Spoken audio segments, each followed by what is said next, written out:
Hello everyone, welcome back to my channel. कैसे हो आप सभी? आई एम श्योर कि आप सभी लोग ठीक होंगे।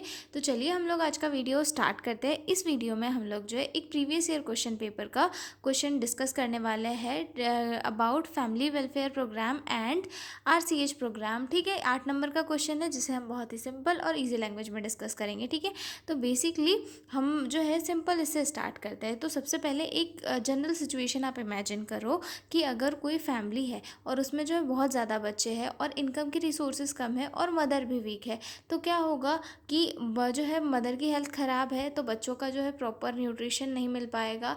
ठीक है, और साथ में जो है जो घर के काम होने हैं वो भी नहीं हो पाएंगे। ठीक है, पोवर्टी बढ़ेगी। ठीक है, और मतलब सारी चीज़ें जो है घर में इम्बैलेंस रहेगी। एक तो बच्चे ज़्यादा और इनकम के रिसोर्सेज कम, खर्चे ज़्यादा, तो इनकम क्या होगी, बहुत कम हो जाएगी और जिसकी वजह से क्या होगा, गरीबी बढ़ेगी। ठीक है, बच्चों को सही तरीके से न्यूट्रिशन नहीं मिल पाएगा जिसके कारण बीमारियां बढ़ जाएगी। ठीक है, तो इसी प्रॉब्लम को सॉल्व करने के लिए गवर्नमेंट ने क्या किया, फैमिली वेलफेयर प्रोग्राम्स को स्टार्ट कर दिया। ठीक है, फैमिली वेलफेयर प्रोग्राम क्या है, एक ऐसे प्रोग्राम जहाँ पर फैमिली की हेल्थ को इम्प्रूव किया जाता है। मतलब कि पॉपुलेशन को कंट्रोल करने के साथ साथ जो फैमिली की हेल्थ है उसे इम्प्रूव किया जाता है। ठीक है, अब इसके कुछ मेन कॉन्सेप्ट होते हैं, इन्हें हम आगे डिस्कस करेंगे। इंट्रोडक्शन से स्टार्ट करते हैं। Family welfare program. Family welfare program is a government program of India aimed to improve the health of families, especially mothers and children, and controlling population growth। ठीक है, फैमिली वेलफेयर प्रोग्राम क्या है, ऐसे programme है जो government of India के द्वारा launch किए गए। क्यों लॉन्च किए गए? ताकि जो फैमिली की हेल्थ की कंडीशंस है उन्हें इम्प्रूव किया जाए, स्पेशली किन की, मदर की और बच्चे की, और मेजरली जो है प्रेग्नेंट वुमन है और जो इन्फेंट है या फिर हाँ, जो छोटे बच्चे हैं उन लोगों की जो हेल्थ है उन्हें इम्प्रूव किया जाए, और साथ ही साथ पॉपुलेशन को भी कंट्रोल किया जाए, क्योंकि देश की पॉपुलेशन जितनी ज़्यादा होगी उतनी ही देश की जो ग्रोथ है वो कम हो जाएगी। इसीलिए पॉपुलेशन का जो ग्रोथ हो रहा है, बहुत ज़्यादा बढ़ रही पॉपुलेशन, उसको कंट्रोल करने के लिए जो है गवर्नमेंट ऑफ इंडिया ने फैमिली वेलफेयर प्रोग्राम जैसे प्रोग्राम्स को लॉन्च किया। ठीक है, अब इनके ऑब्जेक्टिव क्या थे? To promote small family norms, जो है कम्युनिटी में जो है स्मॉल फैमिली नॉर्म्स को प्रमोट करने के लिए कि भाई छोटा परिवार सुखी परिवार, हम दो हमारे दो वाला जो नॉर्म होता है उसे प्रमोट करने के लिए जो है ये प्रोग्राम्स को लॉन्च किया। ठीक है, और उसके बाद बर्थ रेट को रिड्यूस करने के लिए ये लॉन्च किया। ठीक है, मैटरनल एंड चाइल्ड हेल्थ को जो है इम्प्रूव करने के लिए। ठीक है, कि मैटरनल हेल्थ भी अच्छी रहे, मदर भी जो है सारे सप्लीमेंट्स ले, आयरन सप्लीमेंट, फॉलिक एसिड, सारी चीज़ें उसे मिले, उसकी डिलीवरी सेफ टाइम पर हो, और साथ ही साथ चाइल्ड बर्थ सेफली हो, जिससे कि दोनों जो है मदर और बच्चा दोनों जो है डिसीज से प्रिवेंट रहे। ठीक है, reduce MMR and IAMR, reduce maternal mortality rate and infant mortality rate को रिड्यूस करने के लिए जो फैमिली वेलफेयर प्रोग्राम्स स्टार्ट किए गए। ठीक है, to provide family planning services, और साथ ही साथ फैमिली प्लानिंग सर्विसेज चाहे फिर वो परमानेंट हो या फिर टेम्प्रेरी हो, वो प्रोवाइड करी जाए, जिससे कि जो है बच्चों में स्पेसिंग भी हो सके, मतलब बच्चों में अंतर भी हो सके, साथ ही साथ जो है फैमिलीज में जो है बर्थ कंट्रोल भी किया जा सके। ठीक है, अब इसके जो है मेन कंपोनेंट कौन कौन से हैं जो इस प्लान को इस्टेब्लिश करते हैं या फिर प्लान को सक्सेसफुल बनाते हैं? तो इसमें सबसे पहले आती है फैमिली प्लानिंग मेथड। इसमें जो है टेम्प्रेरी एंड परमानेंट दोनों टाइप के मेथड्स इंक्लूड होती है। ठीक है, male sterilization, female sterilization, and pills and condoms वगैरह सारी चीज़ें इसमें इंक्लूड होती है। ठीक है, ये लोगों को इसमें बताया जाता है कि भाई आप इनका यूज़ करके जो है आप बच्चे के बर्थ को या फिर अनवांटेड प्रेगनेंसी को जो है रोक सकते हो, तो आप इनका यूज़ कीजिए। ठीक है, और साथ ही बच्चों में थोड़ा अंतर लीजिए, गैप लीजिए, जिससे कि मदर को भी अच्छा रिकवर करने के लिए मिल जाएगा, साथ में आपका जो बच्चा है वो भी अच्छे से ग्रोथ कर लेगा और आप उस पर भी ध्यान दे दोगे। ठीक है, उसके बाद मैटरनल हेल्थ सर्विसेज भी इसमें प्रोवाइड की जाती थी, जैसे कि एंटरनेटल केयर, यानी कि 4 बार जो है जब मदर प्रेग्नेंट रहती है उसका मतलब पूरा कंफर्मेशन हो जाता है कि हाँ मदर प्रेग्नेंट है, तो उसके 4 जो है एंटरनेटल सर्विसेज, साथ में फ्री डिलीवरी सर्विसेज और पोस्ट नेटल केयर इसके अंदर इंक्लूड थी। उसके बाद आता था चाइल्ड हेल्थ सर्विसेज, जिसमें कि चाइल्ड को proper immunization time to time according to their age, and उसके बाद जो न्यूट्रिशन सर्विसेज है इसमें वो भी प्रोवाइड करी जा रही थी। ठीक है, उसके बाद हेल्थ एजुकेशन एंड अवेयरनेस भी इसमें जो है प्रोवाइड किया जाता था। ठीक है, उसके बाद इसमें देखते हैं कि अगला पॉइंट कि इसमें नर्सेज का, कम्युनिटी हेल्थ नर्सेज का क्या रोल है। ठीक है, तो कम्युनिटी हेल्थ नर्सेज कौन होती है? ऐसी नर्सेज जो वो लोगों को कम्युनिटी में जाकर डायरेक्ट केयर प्रोवाइड करती है। ठीक है, तो वो क्या करती है, मतलब लोगों के बीच में जाकर वहाँ पर लोगों को जो है फैमिली प्लानिंग के बारे में बताती है कि फैमिली प्लानिंग के इतने इतने फ़ायदे हैं आपके लिए, आपकी फैमिली के लिए, आपके बच्चों के लिए, सभी के लिए फ़ायदे हैं, तो आपको जो है फैमिली प्लानिंग करना चाहिए। ठीक है, उसके बाद प्रोवाइड कॉन्ट्रासेप्टिव सर्विसेज, और मतलब कि जो कॉन्ट्रासेप्टिव सपोर्टिव सर्विसेज होती है वो भी जो नर्सेस होती है वो भी फीमेल्स को प्रोवाइड करती है, जिससे कि बर्थ कंट्रोल की जा सके। ठीक है, होम विजिट कंडक्ट कराती है कि मतलब जहाँ पर भी कोई भी इलनेस वाला या फिर इल पेशेंट है, या फिर जहाँ पर भी बच्चे या फिर मदर को सही तरीके से केयर नहीं मिल रही, तो वहाँ पर होम विजिट देती है। ठीक है, मोटिवेट फॉर इंस्टीट्यूशनल डिलीवरी, और साथ ही अगर जो गाँव की महिलाएं हैं, हालांकि अभी तो सभी डिलीवरीज हॉस्पिटल्स में ही होती है, लेकिन कुछ कुछ जो रूरल एरियाज़ है वहाँ पर अभी भी ये फॉल्स बिलीव्स है कि नहीं हमें घर में डिलीवरी करवानी है। तो जो है जो कम्युनिटी हेल्थ नर्सेस होती है वो जाती है वहाँ पर और उन्हें मोटिवेट करती है कि आप हॉस्पिटल में डिलीवरी करवाओ, वहाँ पे ये ज़्यादा सही तरीके से डिलीवरी होगी, वहाँ पे डॉक्टर्स होंगे, नर्सेस होंगे। अगर कोई क्रिटिकल कंडीशन आई तो वहाँ पे अब जो है सिजेरियन के थ्रू भी आपके बच्चे की डिलीवरी हो जाएगी, मतलब डिलीवरी हो जाएगी, बच्चा सेफली बाहर आ जाएगा, कोई दिक्कत नहीं होगी, इन्फेक्शन के चांसेस कम होंगे, और अगर ब्लीडिंग ज़्यादा होगी तो उसके लिए भी वहाँ पे इंटरवेंशंस इजीली किए जाएंगे। तो नर्सेस क्या करती है, वहाँ पर जाकर मोटिवेट करती है कि सभी लोग जो है इंस्टीट्यूशनल डिलीवरी ही करवाए। ठीक है, मेंटेन्स रिकॉर्ड एंड रिपोर्ट, और साथ में जो है रिकॉर्ड रिपोर्ट सारी चीज़ें जो है मेंटेन करने का काम करती है। ठीक है, तो ये हो चुका है हमारा फैमिली वेलफेयर प्रोग्राम, क्योंकि इस क्वेश्चन में जो है फैमिली वेलफेयर प्रोग्राम के बारे में कम पूछा गया था, तो हमने यहाँ पर कम देखा है। अब हम RCH प्रोग्राम को डिटेल में पढ़ेंगे।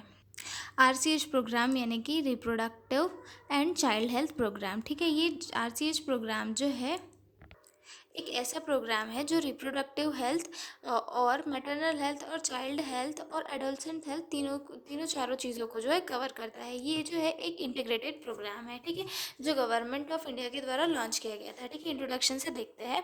RCH program was launched by government of India in 1997 to provide integrated reproductive, maternal, newborn, child and adolescent health services. It is a part of family welfare program, और ये क्या है, एक family welfare का programme है। ठीक है, और ये किसके द्वारा लॉन्च किया गया, गवर्नमेंट ऑफ इंडिया के द्वारा 1997 में लॉन्च किया गया, जिसमें कि किसके ऊपर मतलब कौन कौन सी चीज़ें इसमें इंक्लूड थी। तो पहला था maternal health services, newborn health services, child and adolescent health services इसमें इंक्लूड थी। मतलब इसमें जो है सारी चीज़ें जो है इंक्लूड की गई, क्योंकि मतलब सिर्फ फैमिली प्लानिंग से जो है सारी चीज़ें इनफ नहीं थी, क्योंकि हेल्थ केयर की जो नीड हर किसी को चाहिए। ठीक है, मदर को प्रेगनेंसी से, डिलीवरी से लेकर, बच्चे को न्यूबॉर्न से लेकर चाइल्ड होने तक और एडोलसेंट तक। इसीलिए जो है गवर्नमेंट ऑफ इंडिया ने RCH प्रोग्राम लॉन्च किया। ठीक है, जिसमें reproductive and child health program जिसे हम कहते हैं, जिसे 1997 में जो है गवर्नमेंट ऑफ इंडिया ने लॉन्च किया। ठीक है, अब इसके गोल्स क्या क्या थे। ठीक है, तो इसका गोल क्या क्या था कि हर एक प्रेगनेंसी जो है सेफ रहे और सेफली जो है बच्चा वहाँ पर डिलीवर हो, और दूसरा जो है कि बच्चा जो है सरवाइव करे और ग्रो करे। हर एक बच्चा जो डिलीवर हो वो अच्छे से सेफली पहला तो डिलीवर हो, और साथ दूसरी बात जो है अच्छे से वो सरवाइव करे। ठीक है, अब इसमें जो है इसके मेन ऑब्जेक्टिव क्या है, तो इसका मेन ऑब्जेक्टिव है to reduce maternal mortality rate. इसका भी जो गोल है वही है कि मैटरनल मोर्टेलिटी रेट जो है रिड्यूस हो, यानी कि मदर जो है अच्छे रहे, हेल्थी रहे, जिससे कि उसकी डेथ डिलीवरी के दौरान कभी भी ना हो। ठीक है, इन्फेंट मोर्टेलिटी रेट, बच्चा जो है अगर जन्म लिया है तो अच्छे से ग्रोथ करे और अच्छे से सर्वाइव करे। इम्प्रूव रिप्रोडक्टिव हेल्थ, और पर्सन की जो रिप्रोडक्टिव हेल्थ है वो भी सही रहे।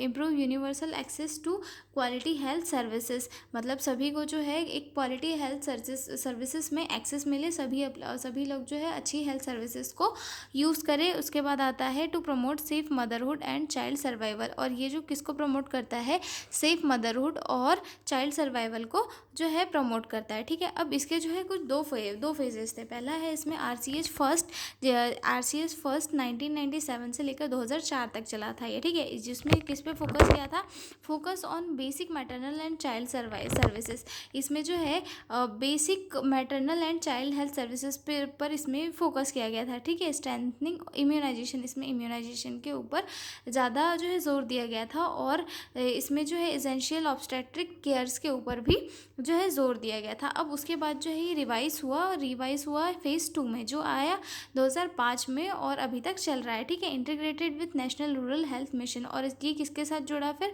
Rural national rural health mission के साथ जुड़ा और जो है जिसमें किस चीज़ पर फोकस किया, मेजरली इंस्टीट्यूशनल डिलीवरीज़ के ऊपर, क्योंकि उस टाइम पे जो है डिलीवरीज़ घरों में होती थी जिसकी वजह से जो है बहुत सारी मदर की डेथ हो जाती थी और बच्चों में भी काफ़ी इलनेस देखने के लिए मिलती थी। इसीलिए इस पे इसमें किस पे फोकस किया गया, ताकि सभी डिलीवरीज जो है इंस्टीट्यूट में ही हो और सेफली हो। ठीक है, स्किल्ड बर्थ अटेंडेंस, और इंस्टीट्यूट में हो रही है, हॉस्पिटल में हो रही है, तो वहाँ पे डिलीवरी करवाने वाले जो पर्सन है वो स्किल्ड हो, उन्हें सारी नॉलेज अच्छे से रहे। ठीक है, इमरजेंसी ऑब्स्टेट्रिक केयर, और साथ में जो है इमरजेंसी ऑब्स्टेट्रिक केयर भी वहाँ पर बनी रहे। ठीक है, तो इसमें क्या हुई, दो फेज़ आए, एक तो 1997 से 2004 तक चला और जो है एक 2005 में आया। ठीक है, तो पहले वाले इसमें क्या हुआ कि basic maternal child health services improve हुई, इम्यूनाइजेशन इंप्रूव हुआ, ऑब्स्टेट्रिक केयर का जो है इंट्रोड्यूस हुआ। ठीक है, दूसरी फेज़ में क्या हुआ, NRHM के अंडर आ गई सारी चीज़ें और यहाँ पर जो है इंस्टीट्यूशनल डिलीवरी के ऊपर मेजर फोकस किया गया और उसके बाद स्किल्ड नर्सेज जो है वहाँ पर प्रेजेंट हुई, मतलब ज़्यादा उनमें बढ़ोतरी की गई और इमरजेंसी केयर जो है यहाँ पर इम्प्रूव हुई। ठीक है, ये दो फेजेस थी, दो फेजेस हमने देख ली। अब आते हैं इसमें मेजर थिंग पे कि इस पे कौन कौन से कंपोनेंट्स थे जो इसमें वर्क कर रहे थे। ठीक है, तो इसमें सबसे पहला कंपोनेंट था मैटरनल हेल्थ केयर, यानी कि जो है प्रेगनेंसी के टाइम पे जो है मदर की हेल्थ का ध्यान रखना, प्रेगनेंसी के टाइम, प्रेगनेंसी के जो है 42 डेज़ तक या फिर उसके बाद तक भी जो है मदर का ध्यान रखना। ठीक है, ताकि जो है मदर को एनीमिया, ब्लीडिंग या फिर इन्फेक्शंस जैसी चीज़ों से बचाया जा सके। तो इसमें सबसे पहला कंपोनेंट था कि मैटरनल हेल्थ केयर, मदर की का ध्यान रखना। तो इसमें सबसे पहले क्या था, early registration of pregnancy within 12 week, मतलब अगर प्रेगनेंसी का कन्फर्मेशन हो गया है तो उसे जल्दी से जल्दी रजिस्टर किया जाए ताकि जो है उसका एंटीनेटल केयर सर्विसेज जो है चालू कर दी जाए। ठीक है, इसमें जो है मिनिमम 4 एंटीनेटल चेकअप्स जो है एसेंशियल थे कि हर एक फीमेल को जो प्रेग्नेंट है उसे जो है 4 एंटीनेटल विजिट्स करवानी है और जो है प्रॉपर चेकअप करवाना ही था। ठीक है, उसके बाद ITT इम्यूनाइजेशन फीमेल को किया जा रहा था या फिर किया जाता है, और उसके बाद जो है IFS सप्लीमेंट यानी कि आयरन फॉलिक एसिड सप्लीमेंटेशन दिया जाता है ताकि जो है एनीमिया से प्रिवेंट किया जा सके। ठीक है, identification of high risk pregnancies, और अगर हाई रिस्क प्रेगनेंसीज है तो उनको जो है पहले ही आइडेंटिफाई किया जाता है, जैसे कि हाई BP या फिर सीवियर एनीमिया वाला केसेस है तो उनको पहले ही आइडेंटिफिकेशन करके जो है उनका ट्रीटमेंट कर लिया जाता है। ठीक है, सेफ एंड क्लीन डिलीवरी और साथ में पोस्ट नेटल केयर भी इसके अंदर की जाती है। ठीक है, उसके बाद आता है child health care. Child health care में कौन कौन सी चीज़ें इंक्लूड होती है, तो पहला आता है यूनिवर्सल इम्यूनाइजेशन की बच्चे को प्रॉपर एज के अकॉर्डिंग सारे वैक्सीन्स लगाए जाते हैं। ठीक है, एसेंशियल न्यूबॉर्न केयर, और जो न्यूबॉर्न केयर होती है एसेंशियल वो सारी प्रोवाइड करना है कि बर्थ के तुरंत के बाद जो है बच्चे को वार्म रखना, साथ में ब्रेस्ट फीडिंग कराना, KMC की नीड हो तो KMC प्रोवाइड कराना, ये सारी चीज़ें। ठीक है, उसके बाद promote exclusive breast feeding for first 6 month, और साथ ही ब्रेस्ट फीडिंग जो है बच्चे को 6 महीने तक कंटिन्यू करवाना, उसके अलावा कोई भी फीड नहीं देना जिससे कि बच्चे की ग्रोथ अच्छे से हो सके, और उसके बाद में जो है थोड़ा थोड़ा अदर फूड भी ऐड करते जाना। ठीक है, उसके बाद आता है मैनेजमेंट ऑफ डायरिया। बच्चों में मेजरली डायरिया ज़्यादा होता है तो डायरिया का मैनेजमेंट भी इसके अंदर इंक्लूड होता है। Management of ARI, growth and nutrition, मतलब एक्यूट रेस्पिरेटरी इन्फेक्शंस का भी मैनेजमेंट इसके अंदर किया जाता है, साथ में ग्रोथ और न्यूट्रिशन का भी मैनेजमेंट इसके अंदर किया जाता है। ठीक है, अगला आता है उसमें family planning services. Family planning services में जो है RCH के अंतर्गत मेजरली जो है मेथड्स के बारे में बताया जाता है कि कौन कौन सी मेथड्स यूज़ करके आप अपना प्रॉपर स्पेसिंग कर सकते हो या फिर अनवांटेड प्रेगनेंसीज को अवॉइड कर सकते हो, जैसे कॉन्डम या हो गया। ठीक है, IUDs हो गया, परमानेंट मेथड्स के बारे में बताया जाता है, स्टरलाइजेशन हो गया। ठीक है, काउंसलिंग दी जाती है कपल को कि जो है स्पेसिंग वो कैसे करे और मतलब कैसे बर्थ को कंट्रोल कर सकते हैं। ठीक है, उसके बाद आता है adolescent health services. Adolescent health services दी जाती है जिसमें कि जो बच्चे होते हैं, एडोलसेंट बच्चे होते हैं, उन्हें प्यूबर्टी और रिप्रोडक्टिव हेल्थ के बारे में समझाया जाता है कि उन्हें मेंसेस का मेंस्ट्रुअल हाइजीन कैसे मेंटेन करता है, पीरियड कब आते हैं, क्यों आते हैं, कैसे इसमें आपको अपने आप को मेंटेन करके रखना है, कैसे हाइजीन बना के रखना है, कैसे कैसे डाइट लेना है, कैसे न्यूट्रिशन लेना है, सारी चीज़ें बताई जाती है। ठीक है, prevention of early marriage and pregnancy, और साथ ही साथ जो है बच्चों की जो अर्ली मैरिज हो जाती है और साथ में प्रेगनेंसी भी हो जाती है तो उससे प्रिवेंट किया जाता है। ठीक है, उसके बाद न्यूट्रिशन एजुकेशन भी प्रोवाइड किया जाता है। ओके, अगला अगला कंपोनेंट आता है हमारा prevention and management of RTI और एसटीआई, यानी कि prevention and management of reproductive tract infection और सेक्सुअली ट्रैक्ट इन्फेक्शन, ठीक है। उनमें जो मतलब अगर कोई इन्फेक्शन हो रहा है तो उनका भी मैनेजमेंट इसके अंदर किया जाता है। अर्ली डायग्नोसिस एंड ट्रीटमेंट किया जाता है, साथ ही काउंसलिंग सर्विसेज प्रोवाइड की जाती है। अवेयरनेस प्रोग्राम्स चलाए जाते हैं कि कैसे इन्फेक्शन स्प्रेड होते हैं, जैसे कि HIV एड्स वगैरह हो गया, तो उनके बारे में उनसे प्रिवेंशन के लिए जो है प्रोग्राम्स चलाए जाते हैं। साथ में जो है बच्चों को एजुकेशन भी दिया जाता है ताकि वो आगे चल के जो है कोई भी मिस्टेक्स ना करे, ठीक है।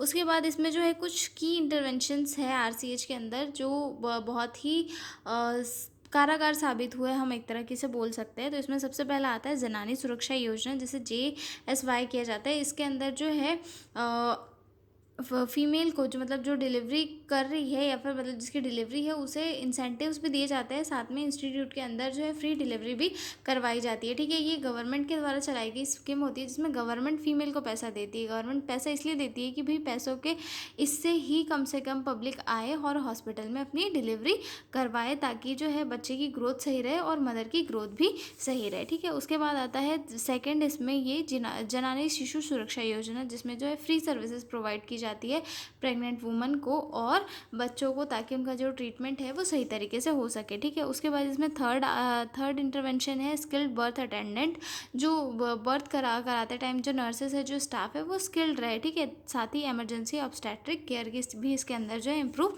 कराई गई, ठीक है।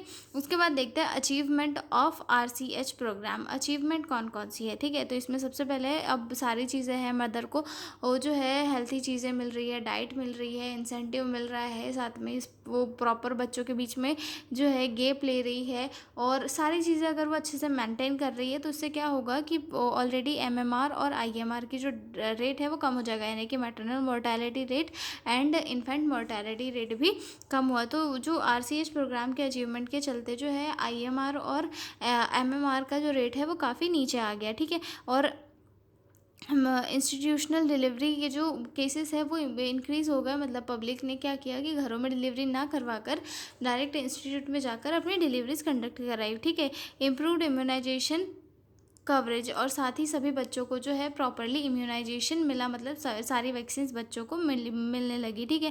Better awareness about maternal and child health, और जो है पब्लिक को जो है पूरी अवेयरनेस मिलने लगी जो है चाइल्ड हेल्थ के बारे में और मैटरनल हेल्थ के बारे में, ठीक है।